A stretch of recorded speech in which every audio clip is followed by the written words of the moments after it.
C'est une mesure inédite depuis la fin de la guerre et l'indépendance de l'Algérie. Alger ordonne l'expulsion de 12 agents de l'ambassade de France, réplique à l'arrestation de 3 ressortissants algériens accusés d'avoir enlevé et séquestré un opposant au régime algérien. Bonjour Alexandre Chauveau. Bonjour Thomas, bonjour à tous. La tentative de réconciliation entre Paris et Alger prend l'eau. Oui, parce qu'il s'agit d'un affront diplomatique majeur de la part d'Alger. Les 12 agents français basés à Alger sont tous sous statut diplomatique et relèvent donc du ministère de l'Intérieur, ce qui laisse peu de doute sur les motivations des autorités algériennes.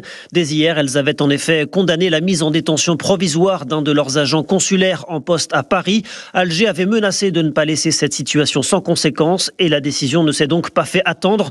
De quoi compromettre très fortement la réconciliation en cours entre les deux capitales. Jean-Noël Barrot s'était rendu à Alger pour plaider l'apaisement il y a une semaine. Gérald Darmanin devait s'y rendre dans les prochains jours. Déplacement plus que compromis donc après ce dernier rebondissement qui menace aussi et surtout de retarder la sortie de prison de Boualem-Sansal, alors que vendredi dernier encore, Emmanuel Macron se disait confiant quant à sa libération. D'ailleurs Alexandre, ce matin le Quai d'Orsay a réagi. Oui, Paris évoque une réponse injustifiée. Je demande aux autorités algériennes de renoncer à ces mesures d'expulsion, réagit Jean-Noël Barrot. Si la décision était maintenue, nous n'aurons d'autre choix que d'y répondre immédiatement, affirme le patron du Quai d'Orsay. Pas franchement adepte du bras de fer avec Alger, mais qui pourrait donc devoir s'y résoudre face à cette décision sans précédent de l'Algérie. Merci Alexandre Chauveau du service politique d'Europe.